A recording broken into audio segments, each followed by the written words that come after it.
সেলিম মিয়া ঢাকা দক্ষিণ সিটি কর্পোরেশনের পরিবহন চালক হালকা থাকা সত্ত্বেও আমাকে একটি বর্জ্যবাহী ভারী গাড়ি দিছে।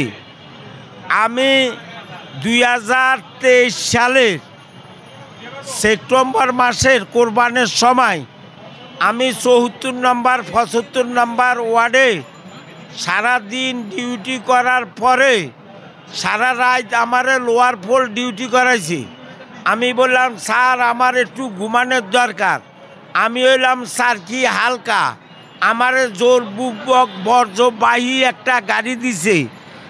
তো এই গাড়ি দিয়ে আমারে 3 দিন লাগাতার ডিউটি করানোর পরে আমি পরের দিন রাজারবাগ এর পশ্চিম পাশে ডাম্পিংয়ে পাঠাইছি। এক ট্রিপ মারার পরের ট্রিপে আমি মাউতাল যাওয়ার পরে যেখানে কুত্তা মরা বিলাই মরা ক্যান্সার রুগী করোনা রুগীর পানি ওইখানে গাড়ি লোড অবস্থিত। তখন আমি চাক্কা খুলতে যায়া জগের বাড়ি খাইছি। কাটা হয়েছে 4 বার। আমার বউর জমি নিজের জমি বেচছি। আমি ওইখানে কুত্তা করোনা রুগী ভাইরাস জনিত পানিতে ইনফেকশন হইয়া পাও 4 বার কাটছে। 3 বার কাটছে আড্ডি সহ, 1 বার কাটছে মাংস সহ। আর হাসপাতাল থেকে একজন পিয়ন মহিলা দিয়া মেয়র তাপসের আমলে এখন পিয়ন মহিলা দিয়া আমার থেকে কতগুলা কাগজ সই আনছে। লেগেছে স্বইচ্ছা পারিবারিক কারণে রিটায়ার হইতে চাই। পারবেন স্যার কি কেউ তো স্বইচ্ছা ছাড়ে না। আমার পুলিশ বেরিয়েছে, মেডিকেল হয়েছে, আমার পে অমানবিক নির্যাতন চলতে আছে। আমি এই ব্যাগ প্রশাসক মেয়র বিগত সরকারের আমলের এখনও স্বৈরাচারের আমলের এখনও অফিসাররা ঢাকা দক্ষিণ সিটি কর্পোরেশনে আছে।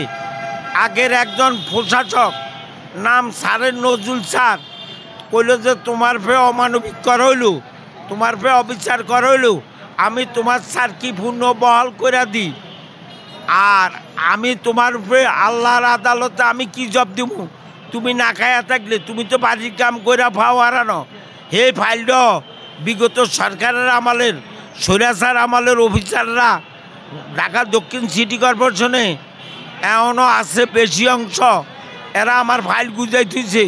এখন আমার বেতন ডক্টর ইউনূসের আমলে বন্ধ করে দিছে। আইন মাননীয় প্রধান উপদেষ্টা, আমি আপনার কাছে ন্যায় বিচার চাই।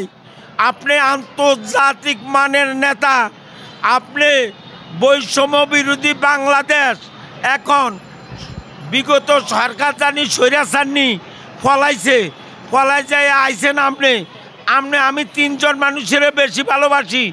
একজন হলো মেজর জিয়াউর রহমান, একজন হলো বেগম খালেদা জিয়া, আর একজন হলো ডক্টর ইউনূস নোবেল বিজয়, যিনি সারা বিশ্বে যাকে চিনে।